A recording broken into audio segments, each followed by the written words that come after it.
ಗುರುಮೂರ್ತಿ ಪೂಜ್ಯ ಮೂಲೋ ಗುರುಪಾದ ಮಂತ್ರ ಮೂಲೋ ಗುರುವಾಕ್ಯಂ ಮುಕ್ತಿ ಮೂಲೋ ಗುರುಕೃಪಾ.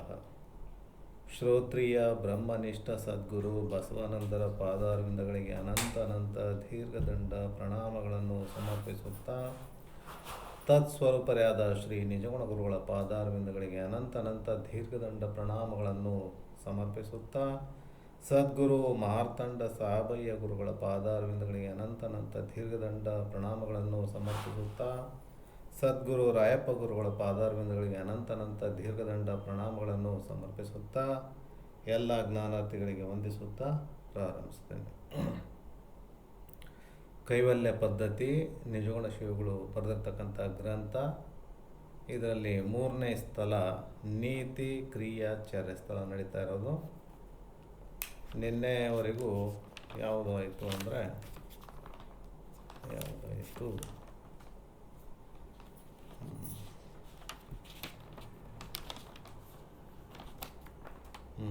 16ನೇ ಪದ ಆಯಿತು ನಿನ್ನೆ. ಯಾವುದು ಅಂದರೆ ಜಾಣನು ಲೌಕಿಕ ಪರಮಾರ್ಥವೆರಡನು ಮಾಡದೆ ಕೂಡಿ ನಡೆಸುತ್ತೀಹ ನಿಂತು ಅಂತಕ್ಕಂಥದ್ದು. ಅಂದ್ರೆ ಜಾಣನಾಗಿರ್ತಕ್ಕಂಥವನು ಯಾವ ವ್ಯಕ್ತಿ ಪರಮಾರ್ಥ ಅಂದರೆ ಲೌಕಿಕ ಅಂದರೆ ಸಂಸಾರ, ಪರಮಾರ್ಥ ಆಧ್ಯಾತ್ಮ ಎರಡನ್ನೂ ಒಟ್ಟೊಟ್ಟಿಗೆ ಯಾರು ಸಾಧನೆ ಮಾಡ್ತಾರ ಅವನಿಗೆ ಜಾಣ ಅಂತ ಅನ್ಸ್ಕೊತಾರೆ ನೋಡಪ್ಪ ಅಂತಲ್ಲಿ ಹೇಳ್ತಾರೆ. ಯಾಕಂದ್ರೆ ಲೌಕಿಕ ಪರಮಾರ್ಥ ಅಂತಕ್ಕಂಥದ್ದು ಎರಡು ಕ್ರಮವಾಗಿ ಒಟ್ಟೊಟ್ಟಿಗೆ ಮಾಡ್ತಕ್ಕಂಥದ್ದು. ಬರೀ ಲೌಕಿಕ ಸಂಸಾರ ಮಾಡ್ಬೇಕು ಮಾತ್ರ ಅಂತನೂ ಅಲ್ಲ, ಬರೀ ಪರಮಾರ್ಥನೇ ಮಾಡ್ಬೇಕಂತನೂ ಅಲ್ಲ. ಲೌಕಿಕ ಪರಮಾರ್ಥ ಎರಡನ್ನೂ ಮಾಡ್ತಕ್ಕಂಥವ್ನು ಅವನೇ ನಿಜವಾದ ಜಾಣ ನೋಡಪ್ಪ ಅಂತಲ್ಲಿ ಹೇಳ್ತಾರೆ. ಇನ್ನು 17ನೇ ಪದ ಮುಕ್ತಿ ಕಾಂತೆಯ ರತಿ ಸುಮ್ಮನಾಗುವುದೇ ಪರಯುಕ್ತಿ ಎರಿದು ಕೂಡುವರಿಗೆ ಅಲ್ಲದೆ ಇಂತು ಅಂತ. ಮುಕ್ತಿ ಕಾಂತೆಯ ರತಿ ಸುಮ್ಮನಾಗುವುದೇ ಪರಯುಕ್ತಿ ಅರಿದು ಕೂಡುವರಿಗೆ ಅಲ್ಲದೆ ಇಂತು ಅಂದರೆ ಮುಕ್ತಿ ಕಾಂತೆ ಅಂದರೆ ಏನು? ಮುಕ್ತಿ ಅಂದರೆ ಏನು? ಮೋಕ್ಷ ಅಂತಕ್ಕಂಥದ್ದು. ಮೋಕ್ಷ ಎಂಬ ಸ್ತ್ರೀ. ರತಿ ಅಂದರೆ ಕ್ರೀಡಾ ವಿನೋದ ಅಂತಕ್ಕಂಥದ್ದು.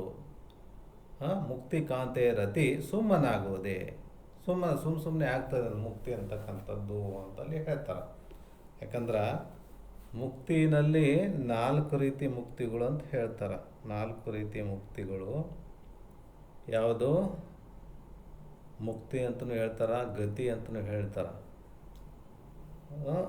ಯಾವುದು ಅಂತಂದರೆ ಸಾಲೋಕ್ಯ, ಸಾಮೀಪ್ಯ, ಸಾರೂಪ್ಯ, ಆಮೇಲೆ ಸಾಯುಜ್ಯ ಅಂತ 4 ಗತಿ, 4 ಮುಕ್ತಿಗಳು ಅಂತ ಹೇಳ್ಸ್ಕೊತಾರೆ ಬರ್ಕೊಂಬಂದದ್ದು. ಸಾಲೋಕ್ಯ, ಸಾಮೀಪ್ಯ, ಸಾರೂಪ್ಯ, ಸಾಯುಜ್ಯ ಅಂತಕ್ಕಂಥದ್ದು ಇದು ಮುಕ್ತಿಯ ಪ್ರಕಾರಗಳು. ಮುಕ್ತಿ ಪ್ರಕಾರಗಳು ಯಾಕಂತಂದ್ರೆ ಈ ಕರ್ಮ ಉಪಾಸನೆ ಮಾಡ್ತಕ್ಕಂಥವ್ರಿಗೆ ಈ 3 ಮುಕ್ತಿಗಳು ಆಗ್ತವೆ. ಯಾವುದು 3 ಅಂತಂದರೆ ಸಾಲೋಕ್ಯ ಮುಕ್ತಿ, ಸಾಮೀಪ್ಯ ಮುಕ್ತಿ, ಸಾರೂಪ್ಯ ಮುಕ್ತಿ ಅಂತಕ್ಕಂಥದ್ದು. ಈ ಜ್ಞಾನ ಮಾರ್ಗದಲ್ಲಿ ನಡೆದು ಅದನ್ನು ಜ್ಞಾನ ಮಾಡಿಕೊಂಡು ಸಾಧನೆ ಮಾಡ್ತಕ್ಕಂಥವ್ರಿಗೆ, ಶ್ರವಣ ಮನನ ನಿಧ್ಯಾಸ ಯಾರು ಮಾಡ್ಕೊಂಡಿರ್ತಾರೆ ಅವರಿಗೆ ಸಾಯುಜ್ಯ ಮುಕ್ತಿ ಅಂತಕ್ಕಂಥದ್ದು ಆಗ್ತದೆ ನೋಡಪ್ಪ. ಇದರಲ್ಲಿ ಶ್ರೇಷ್ಠ ಆಗಿರ್ತಕ್ಕಂಥದ್ದು 4 ಮುಕ್ತಿಗಳಲ್ಲಿ ಸಾಯುಜ್ಯ ಮುಕ್ತಿ ಅಂತಕ್ಕಂಥದ್ದೇ ಭಾಳ ಶ್ರೇಷ್ಠವಾಗಿರ್ತಕ್ಕಂಥದ್ದು. ಅದಕ್ಕಾಗಿ ಈ ಜೀವ ಹುಟ್ಟಿರತಕ್ಕಂಥದ್ದು ಜೀವನಿಗೆ ಯೋಗ್ಯವಾಗಿರ್ತಕ್ಕಂಥದ್ದು ಯಾವುದು? ಸಾಯುಜ್ಯ ಮುಕ್ತಿ ಪಡ್ಕೊಳ್ತಕ್ಕಂಥದ್ದು. ಸಾಯುಜ್ಯ ಮುಕ್ತಿ ಪಡ್ಕೊಳ್ತಕ್ಕಂಥದ್ದೇ ಬಹಳ ಮುಖ್ಯ ಇರತಕ್ಕಂಥದ್ದು ಅಂತಲ್ಲಿ ಹೇಳ್ತಾರೆ. ಯಾಕಂದ್ರೆ ಈ ಸಾಲೋಕ್ಯ ಮುಕ್ತಿ ಸಾಮೀಪ್ಯ ಮುಕ್ತಿ, ಸಾರೂಪ್ಯ ಮುಕ್ತಿ ಅಂತಕ್ಕಂಥವು ಅವು ಯಾವಾಗ ಆಗ್ತಾವಂತಂದ್ರೆ ದೇಹ ಬಿಟ್ಟ ನಂತರ ಆಗ್ತಕ್ಕಂಥವು. ಆದರೆ ಸಾಯುಜ್ಯ ಮುಕ್ತಿ ಅಂತಕ್ಕಂಥದ್ದು ನೀವು ಯಾವುದೋ ಜ್ಞಾನ ಆದ ತಕ್ಷಣ ಆಗ್ತಕ್ಕಂಥದ್ದು ನೋಡಪ್ಪ ಅಂತಲ್ಲಿ ಹೇಳ್ತಾರೆ. ಹಾಗಾಗಿ ಇದು ಶ್ರೇಷ್ಠವಾಗಿರ್ತಕ್ಕಂಥದ್ದು ಸಾಯುಜ್ಯ ಮುಕ್ತಿ ಅಂತಕ್ಕಂಥ. ಅದಕ್ಕಾಗಿ ಯಾಕಂದ್ರೆ ಈ ಬೇರೆ ಯಾವುದಾದ್ರೂ ಕರ್ಮ ಮಾಡೋದಾಗಲಿ, ಯಜ್ಞ ಯಾಗಾದಿಗಳು ಮಾಡೋದಾಗಲಿ, ಅದರಿಂದ ಫಲಗಳು ಸಿಗ್ತಾವೆ. ಫಲ ಅಲ್ಲಿ ಮುಕ್ತಿ ಅಂತ ಈ ಈ ನಾವು ಬೇರೆ ಬೇರೆ ಇದರಲ್ಲ ಮುಕ್ತಿ ಭಕ್ತಿ ಕಥೆಗಳಲ್ಲಿ ನೋಡ್ತೀವಿ. ಆದರೆ ಏನೋ ಭಕ್ತಿಯಲ್ಲಿ ಇದು ಮಾಡಿಬಿಟ್ರು, ಏನೋ ಅವರು ತಪಸ್ಸು ಮಾಡಿದರು, ತಪಸ್ಸು ಮಾಡಿ ಅಲ್ಲಿ ಪ್ರಕಟ ಆದ ದೇವರು, ಬ್ರಹ್ಮದೇವರು ಅಥವಾ ಪರಮಾತ್ಮ ಈ ರೀತಿ ಪ್ರಕಟ ಆದರು, ವರ ಕೊಟ್ಟರು, ಮುಕ್ತಿ ಕೊಟ್ಟರು ಅಂತ ಏನೋ ಬರ್ಕೊಂಬಂದ್ರೆ ಅದು ಯಾವುದು ಈ ಮೂರು ಮುಕ್ತಿಗಳಲ್ಲಿ ಒಂದಕ್ಕಂಥದ್ದು. ಯಾವುದು? ಸಾಲೋಕ್ಯ ಮುಕ್ತಿ, ಸಾಮೀಪ್ಯ ಮುಕ್ತಿ ಮತ್ತು ಸಾರೂಪ್ಯ ಮುಕ್ತಿ ಅಂತಕ್ಕಂಥದ್ದು. ಅಲ್ಲಿ ಸಾಯುಜ್ಯ ಮುಕ್ತಿ ಅಂತಕ್ಕಂಥದ್ದು ಇದು ಜ್ಞಾನ ಆದವ್ರಿಗೆ ಮಾತ್ರ ಇದು ಸಾಧ್ಯ ಆಗ್ತದೆ ಅಂತಲ್ಲಿ ಹೇಳ್ತಾರೆ. ಹಾಗಾಗಿ ಮುಕ್ತಿ ಕಾಂತೆಯ ರತಿ ಸುಮ್ಮನಾಗುವುದೇ ಪರಯುಕ್ತಿ ಎರಿದು ಕೂಡುವವರಿಗೆ ಅಲ್ಲದೆ ಇಂತು ಅಂತ. ಸುಮ್ಮನೆ ಆಗ್ತದೇನಪ್ಪ ಮುಕ್ತಿ ಮುಕ್ತಿ ಅಂತಕ್ಕಂಥದ್ದು ಅದು ಇಲ್ಲ. ಯಾಕಂತಂದ್ರೆ ಶ್ರೇಷ್ಠವಾಗಿರ್ತಕ್ಕಂಥ ಯುಕ್ತಿಗಳನ್ನು ತಿಳ್ಕೊಂಡು ಆ ರೀತಿ ನಡ್ಕೊಳ್ತಕ್ಕಂಥದ್ದು ಕೂಡುವರಿಗಲ್ಲದೆ ಅಂದರೆ ಬೆರೆತು ಆ ರೀತಿ ನಡ್ಕೊಳ್ಳೋದು ಯಾರು ಆ ರೀತಿ ನಡೆಯದಲ್ಲಿರ್ತಾರ ಅವರಿಗೆ ಆಗ್ತದೆ. ಯಾಕಂತಂದ್ರೆ ಅಲ್ಲಿ ನಡೆ ಅಂತಕ್ಕಂಥದ್ದು ಬಹಳ ಮುಖ್ಯ. ನಾವು ಹೇಳ್ತೀವಿ ಬರೀ ಹೇಳ್ತೀವಿ ಮಾಡಂಗಿಲ್ಲ ಅಂತಂದ್ರೆ ಅದು ವ್ಯರ್ಥ ಆಗ್ತದೆ. ಏನು ಮಾತಾಡ್ತಾರೆ ಅದರ ಪ್ರಕಾರ ನಡ್ಕೊಳ್ತಕ್ಕಂಥದ್ದು ಭಾಳ ಮುಖ್ಯ.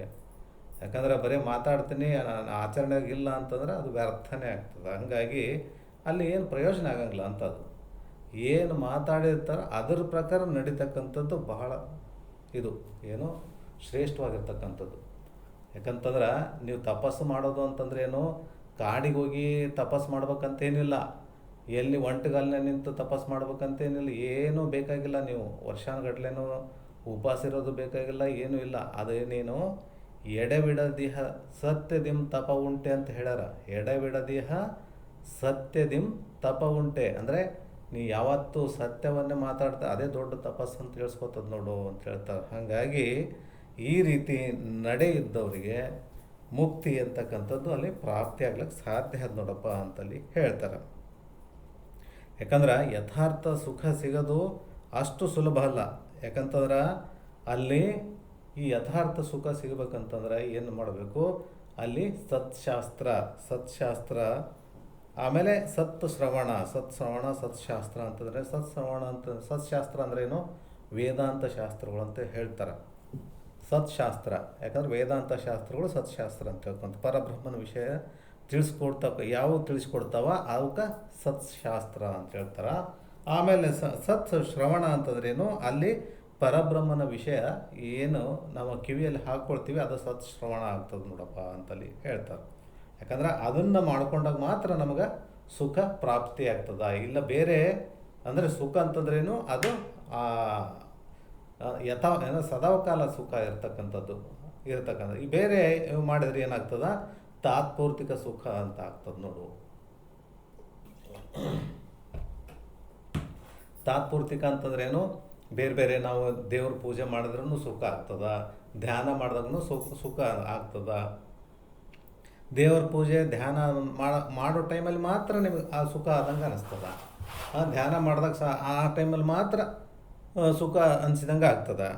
ಮತ್ತು ಪೂಜೆ ಮಾಡಿ ಹೊರಗೆ ಬಂದರೆ ಮತ್ತು ಸಂಸಾರದ ಚಕ್ರದಲ್ಲಿ ಬಿದ್ದು ಬಿಡ್ತದೆ. ಮತ್ತು ಯಾವ ಯೋಚನೆಗಳು ವಿಚಾರಗಳು ಬಂದು ಹೋಗ್ಕೊಂತವ. ಧ್ಯಾನ ಮಾಡೋ ಟೈಮಲ್ಲೂ ಕೂಡ ಅಷ್ಟೇ. ಧ್ಯಾನ ಮಾಡಿದ ಸಮಯದಲ್ಲಿ ಮಾತ್ರ ಆರಾಮಾಗಿ ಸುಖವಾಗಿದ್ದೀನಿ ಅಂತ ಅನ್ನಿಸ್ತದ. ಧ್ಯಾನದಿಂದ ಹೊರಗೆ ಬಂದಾಗ ಮತ್ತು ಯಥಾ ರೀತಿ ಸಂಸಾರದ ಇವಕ್ಕೆ ಜಂಜಾಟಕ್ಕೆ ಬೀಳ್ತದೆ. ಆದ್ರೆ ಈ ಶಾಸ್ತ್ರ ಯಾವುದು ಶ್ರೋತ್ರಿಯ ಬ್ರಹ್ಮನಿಷ್ಠ ಸದ್ಗುರುಗಳು ಏನು ಶಾಸ್ತ್ರ ಬೋಧೆ ಮಾಡ್ತಾರೆ, ಆ ಶ್ರವಣ ಮಾಡಿದ್ದು ಅದು ಸದಾಕಾಲ ಯಾವಾಗಲೂ ಆನಂದ ಇರಂಗೆ ಮಾಡ್ತದೆ ನೋಡಪ್ಪ ಇದು ಅಂತಲ್ಲಿ ಹೇಳ್ತಾರೆ. ಹಾಗಾಗಿ ಈ ರೀತಿ ಏನು ಮಾಡಬೇಕು ಅಂತಂತಂದ್ರೆ ಈ ಮೊದಲು ಭಕ್ತಿ ಮಾಡ್ತಕ್ಕಂಥದ್ದು. ಭಕ್ತಿ ಮಾಡಿದ್ರೆ ಭಕ್ತಿಯಿಂದ ಮುಕ್ತಿ ಹೊಂದಲಿಕ್ಕೆ ಸಾಧ್ಯ ಆಗ್ತದೆ. ಮುಕ್ತಿ ಅಂತಂದರೆ ಇವು ಕ್ರಮ ಮುಕ್ತಿಗಳು ಅಂತ ಹೇಳ್ತಾರೆ ಇವನ್ನೆಲ್ಲ. ಹಾಗಾಗಿ ಈ ಲೋಕದಲ್ಲಿ ಮತ್ತು ಪರಲೋಕದಲ್ಲಿ ಸುಖ ಸಿಗಬೇಕಂತಂದ್ರೆ ಈಗ ಯಾಕಂದ್ರೆ ಮೊದಲನೇ ಸಲ ಅಂತ ಏನಾದರೂ ಮುಖ್ಯವಾಗಿ ಮಾಡ್ತಕ್ಕಂಥದ್ದು ಜ್ಞಾನ ಮಾಡ್ಕೊಳ್ತಕ್ಕಂಥದ್ದು. ಅದಾಗಿಲ್ಲ ಅಂತಂದ್ರೆ ಭಕ್ತಿಯನ್ನು ಮಾಡ್ರಪ್ಪ ಅಂತಲ್ಲಿ ಹೇಳ್ತಾರೆ. ಭಕ್ತಿ ಮಾಡಿದ್ರೆ ಈ ಬೇರೆ ರೀತಿ ಮುಕ್ತಿಗಳು ಸಿಗ್ತಾವ. ಆಮೇಲೆ ಭಕ್ತಿ ಮಾಡೋಕ್ಕಾಗಿಲ್ಲ ಅಂದ್ರೆ ಕರ್ಮಗಳನ್ನ ಮಾಡಿರಿ, ಪೂಜೆ ಪುನಸ್ಕಾರ ಆದರೂ ಮಾಡಿರಿ ಅಂತ ಹೇಳ್ತಾರೆ. ಯಾಕಂದ್ರೆ ಒಳ್ಳೆಯ ಮಾರ್ಗದಲ್ಲಿ ಇರ್ರಿ, ಆವಾಗ ನಿಮ್ಗೆ ಏನಿಲ್ಲಾದರೂ ಒಂದು ಸ್ವಲ್ಪ ಮುಕ್ತಿ ಅಂತಕ್ಕಂಥದ್ದು ಪ್ರಾಪ್ತಿ ಆಗ್ತದೆ ನೋಡ್ರಪ್ಪ ನೀನು ಅಂತಲ್ಲಿ ಹೇಳ್ತಾರೆ. ಆಮೇಲೆ ಇನ್ನು ಮನುಷ್ಯ ಗುರುಗಳಿಗೆ ಏನು ಶರಣಾಗತ ಆಗದೆ ಬರೀ ವಿಷಯಗಳಲ್ಲೇ ಚಿತ್ತವನ್ನು ಏಕಾಗ್ರತೆಗೊಳಿಸಿದ್ರೆ ಏನಾಗ್ತದ ಅಂತಕ್ಕಂಥದ್ದು ಹೇಳ್ತಾರೆ. ಮುಂದಿನ ಮೊದಲನೇ ನುಡಿನಲ್ಲಿ ಏನಾಗ್ತದ, ಶ್ರುತಿ ಗುರು ಸಕರ ಅನುಕೂಲವಿಲ್ಲದೆ ಮಾಯಾಸತಿಯ ಮುನ್ನಿನ ಮೋಹ ಒಳಿಯದೆ ಮತಿಯಲ್ಲದೆ ಏಕಾಂತದೆಡೆ ಸಮನಿಸದೆ ಸಂಸ್ಕೃತಿ ದುಃಖದ ಆತಂಕ ಒಡಗದೆ ಅಂತ.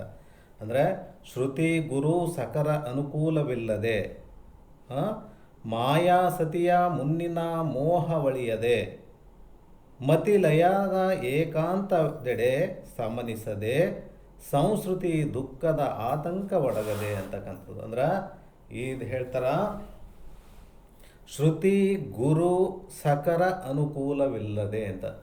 ಶ್ರುತಿ ಅಂತಂದ್ರೆ ಏನು, ಈ ವೇದಗಳು, ವೇದಾಂತ ಗ್ರಂಥಗಳು ಅಂತ ಹೇಳ್ಸ್ಕೊತದ. 4 ವೇದಗಳು ಯಾವುದು ಶ್ರುತಿಗಳು ಅಂತಂದ್ರೆ 4 ವೇದಗಳು, ಉಪನಿಷತ್ತುಗಳು ಅಂತ ಹೇಳ್ಸ್ಕೊತಾರೆ. 4 ವೇದಗಳು ಋಗ್ವೇದ, ಯಜುರ್ವೇದ, ಸಾಮವೇದ, ಅಥರ್ವಣ ವೇದ ಅಂತಕ್ಕಂಥದ್ದು. ಅದರಲ್ಲಿ ಎಷ್ಟು 1180 ಉಪನಿಷತ್ತುಗಳು ಸಮೂಹಕ್ಕೆ ಅಲ್ಲಿ 4 ವೇದಗಳು ಸೇರಿ 1180 ಉಪನಿಷತ್ತುಗಳಿದಾವ. ಅದರಲ್ಲಿ 840 ಉಪನಿಷತ್ತುಗಳು ಕರ್ಮ ಪರವಾಗಿ ಬರೆದವ, 232 ಉಪಾಸನ ಪರವಾಗಿ ಬರೆದಾರ. ಆಮೇಲೆ 108 ಉಪನಿಷತ್ತುಗಳು ಕರ್ಮ ಪರವಾಗಿ ಬರೆದಾರ, ಅಂದ್ರೆ ಅಜ್ಞಾನದ ಪರವಾಗಿ. ಅಂದರೆ 840 ಕರ್ಮ ಪರವಾಗಿ, 232 ಉಪಾಸನ ಪರವಾಗಿ, 108 ಜ್ಞಾನದ ಪರವಾಗಿ ಬರೆದಿರ್ತಕ್ಕಂಥದ್ದು. ಈ ರೀತಿ ಕರ್ಮ 840 ಜಾಸ್ತಿನೇ ಬರ್ದಾರಲ್ರಿ ಉಪನಿಷತ್ತುಗಳು. ಅಂದ್ರೆ ಯಾಕಂತಂದ್ರೆ ಅಲ್ಲಿ ಜಾಸ್ತಿ ಜನ ಕರ್ಮ ಮಾರ್ಗದಲ್ಲೇ ಇರ್ತಾರೆ ಪ್ರಪಂಚದಲ್ಲಿ. ಈಗ ನೋಡ್ರಿ ಎಷ್ಟು ಜನ ಅಲ್ಲಿ ಶಾಸ್ತ್ರ, ಈ ರೀತಿ ಶಾಸ್ತ್ರ ಕೇಳೋರು ಎಷ್ಟು ಜನ, ಕೇವಲ ಬೆರಳೆಣಿಕೆ ಅಷ್ಟು ಜನ ಅಷ್ಟೇ. ಹಾಗಾಗಿ ಉಳಿದವ್ರು ಏನು ಮಾಡ್ತಾರೆ, ಕರ್ಮದಲ್ಲೇ ತೊಡಗಿಸ್ಕೊಂಡಿರ್ತಾರೆ. ಕರ್ಮ ಅಂತಂದ್ರೆ ಏನು, ಅಟ್ಲೀಸ್ಟು ಪೂಜೆ ಪುನಸ್ಕಾರ ಆದರೂ ಮಾಡ್ತಾರೆ. ಅದಕ್ಕಾಗಿ ಅದಾದರೂ ಮಾಡಲಿ ಅಂತ 840 ಉಪನಿಷತ್ತುಗಳು ಬರ್ದಾರ ಅದಕ್ಕೆ. ಯಾಕಂದ್ರೆ ಒಂದಿಲ್ಲ ಒಂದು ಕರ್ಮ ಆದರೂ ಮಾಡಲಿ ಅಂತ. ಕರ್ಮ ಮಾಡ್ರಿ, ಅದಕ್ಕಿಂತ ಉತ್ತಮ ಏನು, ಉಪಾಸನ ಮಾಡ್ತಕ್ಕಂಥದ್ದು. ಅದಕ್ಕೆ 232 ಉಪನಿಷತ್ತುಗಳು ಅದಾವಲ್ಲಿ. 232 ಉಪನಿಷತ್ತುಗಳು ಅಂದರೆ ಕರ್ಮಕ್ಕಿಂತ ಉತ್ತಮ ಯಾವುದು, ಉಪಾಸನ ಮಾಡ್ತಕ್ಕಂಥದ್ದು, ಭಕ್ತಿ ಮಾಡ್ತಕ್ಕಂಥದ್ದು.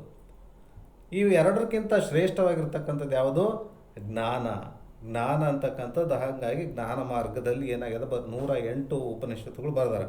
ಅದರಲ್ಲೂ ಕೂಡ 108 ಉಪನಿಷತ್ತಿನಲ್ಲಿ 10 ಉಪನಿಷತ್ತುಗಳು ಮಾತ್ರ ಶ್ರೇಷ್ಠ ಅದಾವ ಅಂತಂದ್ಬಿಟ್ಟು ಶಂಕರಾಚಾರ್ಯರ 10 ಉಪನಿಷತ್ತುಗಳಿಗೆ ಭಾಷ್ಯ ಬರೆದಾರ ಶಂಕರಾಚಾರ್ಯರು. ಹಾಗಾಗಿ ಆ 10 ಉಪನಿಷತ್ತುಗಳನ್ನು, ಈ ಉಪನಿಷತ್ತುಗಳ ಸಾರ ಏನದ ಅದನ್ನು ನಿಜಗುಣರು, ನಿಜಗುಣ ಶಿವಗಳು ಈ ಗ್ರಂಥ ಏನು ಗ್ರಂಥ ಏನು ಹೇಳ್ಸ್ಕೊತದ ಇಲ್ಲಿ ಗ್ರಂಥಾವಳಿ, ಆ ಗ್ರಂಥಾವಳಿನಲ್ಲಿ ಅಲ್ಲಿ ತಂದು ಇಟ್ಟಾರ ಅವರು ಉಪನಿಷತ್ತುಗಳ ಸಾರನೇ. ನಾವೇನು ಬೇರೆ ಉಪನಿಷತ್ತುಗಳು ಈ ಗ್ರಂಥಾವಳಿ ನೋಡ್ಕೊಂಡ್ಬಿಟ್ರೆ ಬೇರೆ ಉಪನಿಷತ್ತುಗಳು ನೋಡೋ ಅವಶ್ಯಕತೆನೇ ಇಲ್ಲ ಅಂತ ಗಾಢಂಗುರವಾಗಿ ಸಾರ್ಯಾರವರು ನಿಜಗುಣರು. ಯಾಕಂತಂದ್ರೆ ಅಲ್ಲಿ ಇರ್ತಕ್ಕಂಥ ಆ ಜ್ಞಾನದ ಉಪನಿಷತ್ತುಗಳು ಏನದವ ಅದರಲ್ಲಿರೋ ಸಾರನೇ ಇಲ್ಲಿ ನಾನು ಇಳಿಸಿದ್ದೀನಿ. ಅದಕ್ಕಾಗಿ ಇದು ಭಾಳ ಯೋಗ್ಯ ಆದ ನೋಡಿ ಈ ಗ್ರಂಥ ಅಂತಕ್ಕಂಥದ್ದು ಅವರು ಹೇಳಿದ್ದಾರೆ, ಸ್ಪಷ್ಟವಾಗಿ ತಿಳಿಸಿದ್ದಾರೆ. ಹಾಗಾಗಿ ಈ ಗ್ರಂಥ ಶ್ರವಣ ಮಾಡ್ತಕ್ಕಂಥದ್ದು ಭಾಳ ಪುಣ್ಯದ ಕೆಲಸ ನೋಡಿದು. ಗ್ರಂಥ, ವೇದಾಂತ ಗ್ರಂಥ, ಏನು ನಿಜಗುಣ ಶಿವಗಳು ಬರೆದಿರ್ತಕ್ಕಂಥ ಗ್ರಂಥ ಅದು ವೇದಾಂತ ರತ್ನಾಕರ ಅಥವಾ ವೇದಾಂತ ಗ್ರಂಥಾವಳಿ ಅಂತಕ್ಕಂಥದ್ದು. ಇದರಲ್ಲಿ ಕೈವಲ್ಯ ಪದ್ಧತಿ, ಪರಮಾನುಭವ ಬೋಧೆ, ಅನುಭವ ಸಾರ, ಪರಮಾರ್ಥ ಗೀತೆ, ವಿವೇಕ ಚಿಂತಾಮಣಿ, ಪರಮಾರ್ಥ ಪ್ರಕಾಶಿಕೆ ಅಂತಕ್ಕಂಥ ಷಟ್ ಗ್ರಂಥ ಅಂತಲೇ ಹೇಳಿಸ್ಕೊತದ್ದು. ಹಾಗಾಗಿ ಇವು ಭಾಳ ಶ್ರೇಷ್ಠ ಗ್ರಂಥಗಳು. ಇದರಲ್ಲಿ ಉಪನಿಷತ್ತುಗಳ ಸಾರನೇ ಅವರು ಇಳಿಸಿದ್ದಾರೆ. ಬೇರೆ ಉಪನಿಷತ್ತುಗಳು ನೋಡೋ ನೀವು ಅವಶ್ಯಕತೆನೇ ಇಲ್ಲ. ಇದನ್ನು ಸರಿಯಾಗಿ ಶ್ರವಣ ಮನನ ಮಾಡ್ಕೊಂಡ್ಬಿಟ್ರೆ ನೀವು ಗೆದ್ದಂಗ ನೋಡ್ರಿ ಅಂತಲ್ಲಿ ಹೇಳ್ಯಾರ, ಧೈರ್ಯವಾಗಿ ಹೇಳಿದಾರೆ. ಅದೇ ರೀತಿ ಬಸವಾನಂದರು ಕೂಡ ಧೈರ್ಯವಾಗಿ ಹೇಳಿದ್ದಾರೆ ಇದನ್ನು. ಇದು ಇದು ಇದಿದ್ದಂಗೆ ನೋಡಪ್ಪ, ಯಾವುದು ಸಂವಿಧಾನ, ಅಧ್ಯಾತ್ಮದಲ್ಲಿ ಸಂವಿಧಾನ ಇದ್ದಂಗೆ ಇದು ಅಂತ ಎಷ್ಟೋ ಸಾರಿ ಹೇಳಿದ್ದಾರೆ ಇದು. ಹಾಗಾಗಿ ಅಧ್ಯಾತ್ಮದಲ್ಲಿ ಸಂವಿಧಾನ ಇದು ಗ್ರಂಥಾವಳಿ, ಅಲ್ಲಿ ಇವರು ಹೊರಗಿನ ಪ್ರಾಪಂಚಿಕದಲ್ಲಿ ಸಂವಿಧಾನ ಅಂಬೇಡ್ಕರ್ ಬರೆದ ಸಂವಿಧಾನ ಅದು ಭಾರತ ಸಂವಿಧಾನ ಅಂತ ಏನದ ಅದು. ಹಾಗಾಗಿ ಇದು ಕೂಡ ಮುಖ್ಯವಾಗಿರ್ತಕ್ಕಂಥದ್ದು. ಇನ್ನೊಂದು ಗ್ರಂಥ ಅದು ಯಾವುದು ಪಾರಮಾರ್ಥ ಜಡ್ಜ್ಮೆಂಟ್ ಅಂತದ, ಅದನ್ನು ಹೇಳ್ತಾಯಿದ್ರು ಯಾರು ಇವರು ಬಸವಾನಂದರು. ಅದು ಕೂಡ ತಿಳಿಸಿದಾರೆ, ಪಾರಮಾರ್ಥ ಜಡ್ಜ್ಮೆಂಟ್ ಅಂತ. ಅದು ಕೂಡ ಅಲ್ಲಿ ಇಟ್ಟಿದ್ರು ನೋಡ್ರೆ, ಅದು ಅಲ್ಲಿ ಪ್ರಾಪಂಚಿಕ ಲೆಕ್ಕದಲ್ಲಿ ಬೇರೆ ಜಡ್ಜ್ಮೆಂಟ್ ಇರುತ್ತೆ, ಇಲ್ಲಿ ಪಾರಮಾರ್ಥದಲ್ಲಿ ಇದು ಜಡ್ಜ್ಮೆಂಟ್ ಅದು ನೋಡು ಅಂತಂದ್ಬಿಟ್ಟು ಹೇಳ್ತಿದ್ರೆ. ಅದೊಂದು ಗ್ರಂಥ ಅದು ಪಾರಮಾರ್ಥ ಜಡ್ಜ್ಮೆಂಟ್ ಅಂತ. ಅದು ಕೂಡ ಭಾಳ ಯೋಗ್ಯ ಅದ ನೋಡ್ರಿ ಅಂತಂದು ಹೇಳ್ತಿದ್ರು. ಹಾಗಾಗಿ ಇದು ಈ ಶ್ರುತಿ ಅಂದ್ರೆ ಬಂತೀವಿ, ಇವೆಲ್ಲ ಶ್ರುತಿಗಳು ಅಂತ ಹೇಳ್ತದಕ್ಕೆ. ಯಾವುದೋ 4 ವೇದಗಳು, ಅದರಲ್ಲಿರ್ತ ವೇದಗಳ ಸಮೂಹ 1180 ಅಂತಕ್ಕಂಥದ್ದು, 840 ಕರ್ಮ ಪರವಾಗಿರ್ತಕ್ಕಂಥವು, 232 ಉಪಾಸನ ಪರವಾಗಿರ್ತಕ್ಕಂಥವು, 108 ಜ್ಞಾನ ಪರವಾಗಿರ್ತಕ್ಕಂಥದ್ದು. ಇವಕ್ಕೆ ಏನಂತಾರೆ ಶ್ರುತಿ ಅಂತ ಹೇಳ್ತಾರೆ. ಗುರು ಅಂದರೆ ಏನು, ಅಲ್ಲಿ ಗುರುಗಳು 6 ರೀತಿ ಗುರುಗಳು ಅಂತ ಹೇಳ್ತಾರೆ. ಆರು ರೀತಿ ಗುರುಗಳು ಯಾರು? ನಿಷೇಧ ಗುರು, ಕಾಮ್ಯ ಗುರು, ಆಮೇಲೆ ಸೂಚಕ ಗುರು, ವಾಚಕ ಗುರು, ಕಾರಕ ಗುರು, ವಿಹಿತ ಗುರು ಅಂತಕ್ಕಂಥದ್ದು. ಈ ರೀತಿ 6 ರೀತಿಯ ಗುರುಗಳಿದಾರ. ಅದರಲ್ಲಿ ಶ್ರೇಷ್ಠವಾಗಿರ್ತಕ್ಕಂಥವ್ರು ಯಾರು? ವಿಹಿತ ಗುರು ನೋಡಪ್ಪ, ಶ್ರೋತ್ರಿಯ ಬ್ರಹ್ಮನಿಷ್ಠ ಸದ್ಗುರುಗಳು.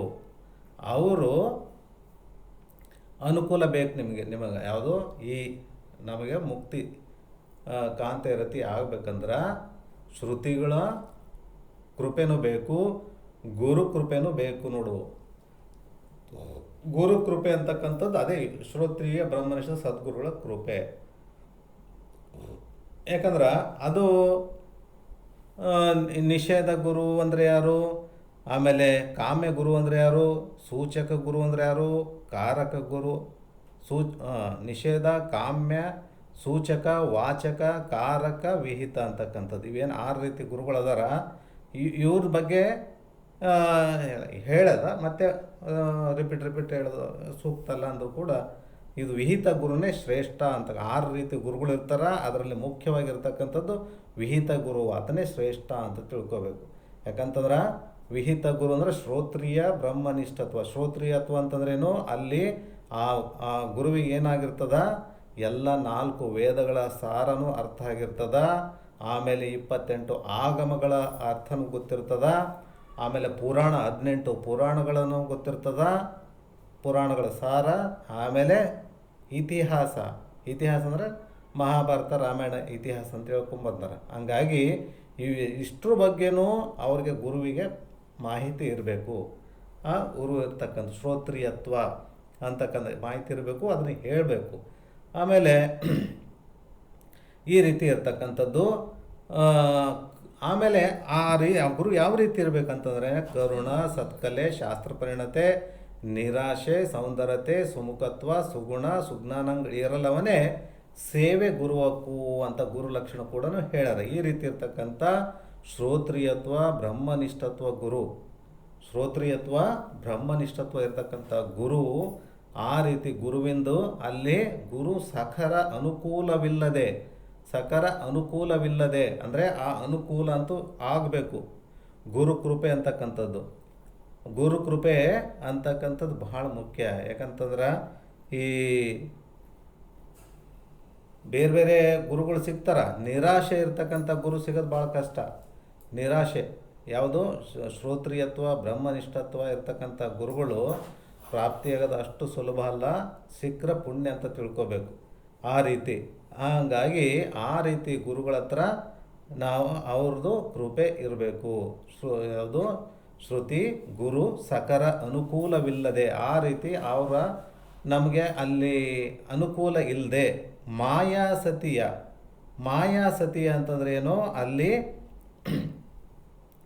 ಮಾಯಾಸತಿ ಅಂತಕ್ಕಂಥದ್ದು ಏನು, ಮಾಯಾ ಪ್ರಪಂಚ ಅಂತೇನು ಹೇಳ್ತದೆ, ಪ್ರಾಪಂಚಿಕದಲ್ಲಿರ್ತಕ್ಕಂಥದ್ದು ಮುನ್ನಿನ ಮೋಹ ಒಳಿಯದೆ, ಅಂದರೆ ಮೊದಲು ಏನು ಅಲ್ಲಿ ಮೋಹ ಮಾಡ್ತದ ಮಾಯಾಸತಿ ಅಂತಕ್ಕಂಥದ್ದು. ನೋಡ್ರಿ, ಮಾಯಾಸತಿ ಅಂದರೆ ಪ್ರಾಪಂಚಿಕ ದುಃಖ ಆಸೆಗಳಿಗೆ ಅಲ್ಲಿ ಆ ಮೋಹ ಮಾಡ್ತಕ್ಕಂಥದ್ದು, ಅದರಲ್ಲೇ ಬುದ್ಧಿ ಇಟ್ಕೊಳ್ಳೋದು, ಅದರಲ್ಲೇ ನಮ್ಮ ಮನಸ್ಸು ಇಟ್ಕೊಳ್ಳೋದು ಏನದ, ಅದನ್ನು ಮಾಯಾಸತಿಯ ಮೋಹ ಮುನ್ನಿನ ಮೋಹ ಒಳಿಯದೆ, ಮುನ್ನಿನ ಮೋಹ ಒಳಿಯದೆ. ಮೊದಲು ಏನು ನಾವು ಮಾಡ್ತಾ ಇದ್ದೀವಿ ಅದನ್ನು ಅದು ಬಿಟ್ಕೊಳ್ತಕ್ಕಂತಂದ್ರೆ ಅದೇನಪ್ಪ ಪೂರ ಬಿಟ್ಟು ಏನು ಕಾಡಿನಾಗ ಇರ್ಬೇಕೇನಪ್ಪ ಅಂತಂದ್ರೆ ಅಲ್ಲ, ಆ ಥರನೂ ಅಲ್ಲ.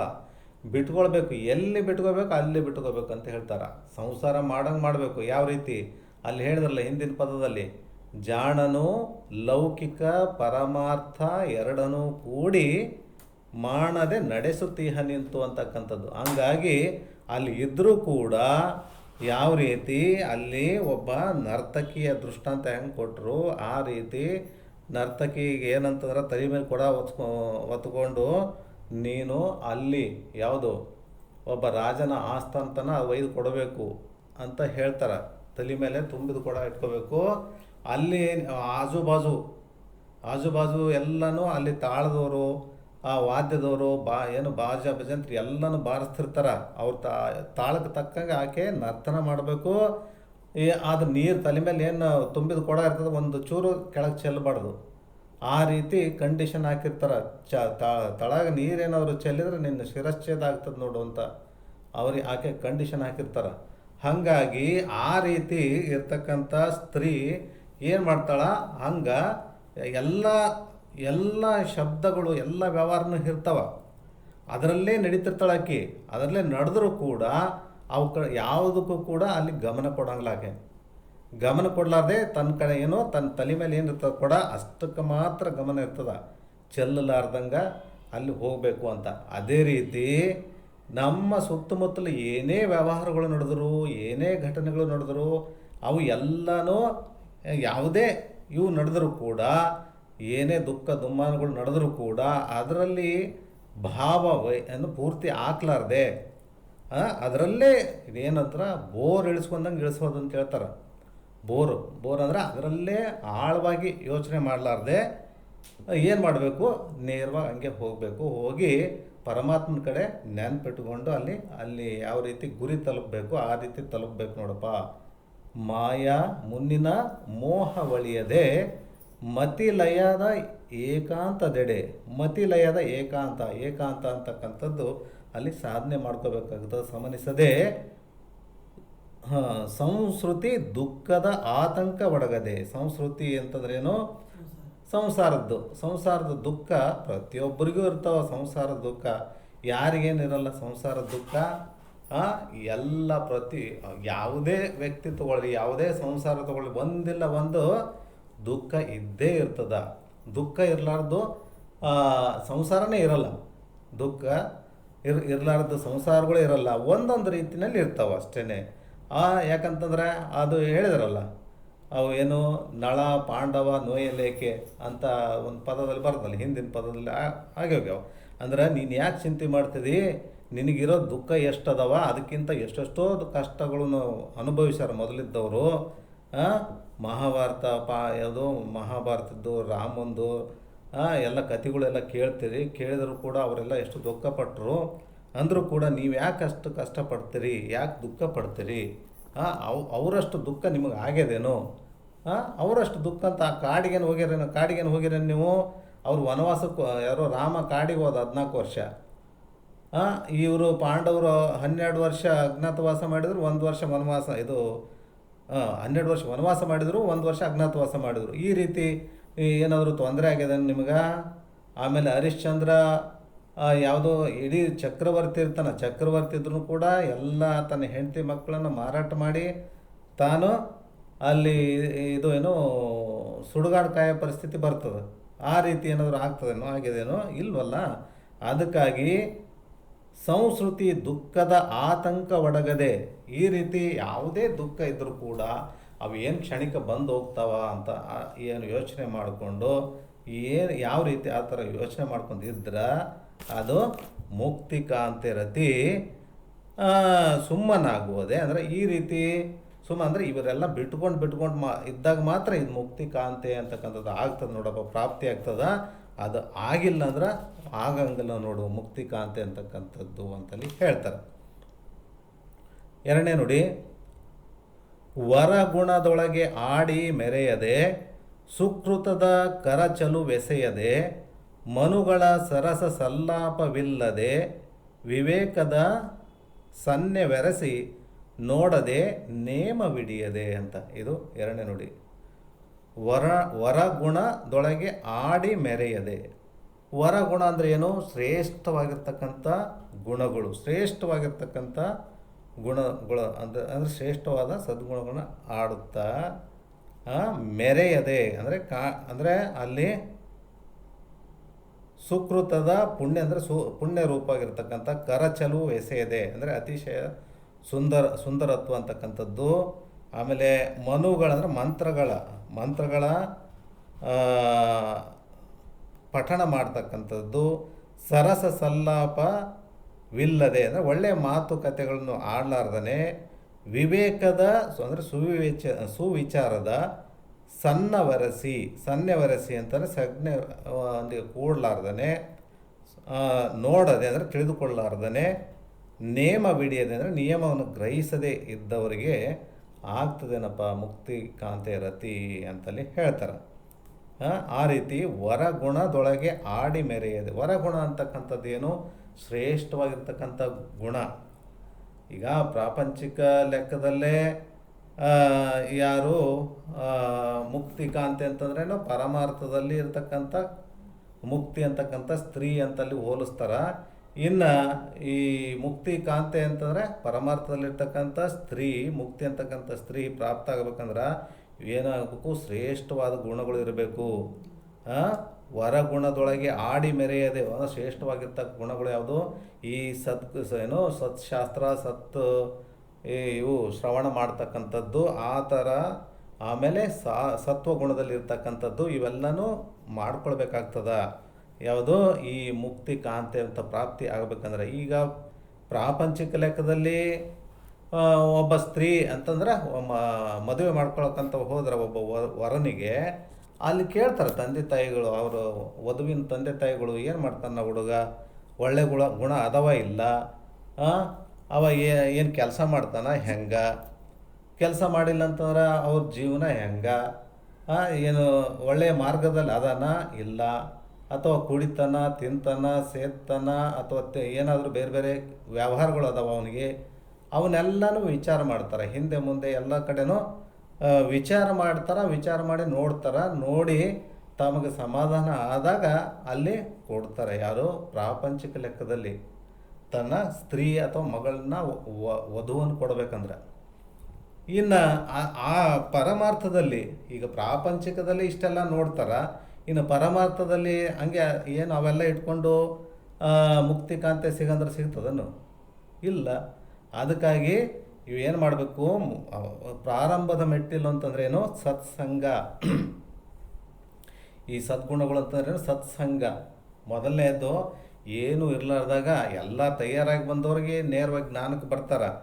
ಜ್ಞಾನಕ್ಕೆ ಆದ್ರೆ ಅದು ಏನೂ ಇಲ್ಲ ಅಂತಂದ್ರೆ ಸತ್ಸಂಗ ಆದರೂ ಮಾಡ್ರಿ. ಸತ್ಸಂಗ ಅಂತಂದ್ರೇನು? ಇವರು ಯಾವುದು ಗುರುದತ್ತ ಗುರುಗಳು ಅವೆಲ್ಲ ಮೊದಲೆಲ್ಲ ಮಾಡಿಸ್ತಿದ್ರಲ್ಲ, ಅದಾದರೂ ಮಾಡಲಿ. ಅಟ್ಲೀಸ್ಟ್ ಭಜನ ಆದರೂ ಮಾಡಲಿ, ಅಥವಾ ಯೋಗನ ಮಾಡಲಿ, ಆ ಥರದ್ದು ಧ್ಯಾನ ಮಾಡಲಿ ಅಂತಕ್ಕಂಥವು ಇರ್ತಾವೆ. ಅವು ಆದರೂ ಮಾಡಲಿ. ಸತ್ಸಂಗ ಆದರೂ ಮಾಡಲಿ. ಅದು ಒಳ್ಳೆಯ ಲಕ್ಷಣ ಅಥವಾ ಒಳ್ಳೆಯ ಮಾರ್ಗ. ಅದು ಪ್ರಾರಂಭದ ಮೆಟ್ಟಿಲು. ಈ ರೀತಿ ಧ್ಯಾನ ಮಾಡ್ತಕ್ಕಂಥದ್ದು, ಭಜನೆ ಮಾಡ್ತಕ್ಕಂಥದ್ದು, ಪೂಜೆ ಮಾಡ್ತಕ್ಕಂಥದ್ದು ಇವೇನಾಗ್ತವ? ಈ ವರಗುಣದೊಳಗೆ ಆಡಿ ಅಂದರೆ ವರಗುಣ ಶ್ರೇಷ್ಠವಾದ ಗುಣಗಳ ಲೆಕ್ಕದಲ್ಲಿ ಇವು ಬರ್ತಾವೆ. ಹಂಗಾಗಿ ಈ ರೀತಿ, ಯಾಕಂದ್ರೆ ಪ್ರಾಪಂಚಿಕ ಲೆಕ್ಕದಲ್ಲೇ ಹೆಣ್ಣು ಕೊಡ್ಬೇಕಂದ್ರೆ ಅಷ್ಟು ನೋಡ್ತಾರೆ, ಅವ ವರ ಹೆಂಗದನ ಅಂತಕ್ಕಂಥದ್ದು. ಅದೇ ರೀತಿ ಮುಕ್ತಿ ಅಂತಕ್ಕಂಥ ಪರಮಾರ್ಥದಲ್ಲಿ ಮುಕ್ತಿ ಅಂತಕ್ಕಂಥ ಹೆಂಡತಿ ಸಿಗಬೇಕಂದ್ರೆ ಅಲ್ಲಿ ಏನು ಗುಣಲಕ್ಷಣ ಏನು ನೋಡ್ತಾರೆ ಅಂತಂದರೆ ಇದು ಗುಣಗಳು ಅದಾವ ಇಲ್ಲ. ಸದ್ಗುಣಗಳು ಅಂತಂದ್ರೇನು? ಅಲ್ಲಿ ಸತ್ಸಂಗ ಮಾಡಿದಾನ ಇಲ್ಲ, ಸತ್ ಸಂಪ್ರದಾಯದಲ್ಲಿ ಅದನ ಇಲ್ಲ, ಸದ್ಗುಣಗಳು ಅದಾವ ಇಲ್ಲ ಅಂತಕ್ಕಂಥದ್ದು.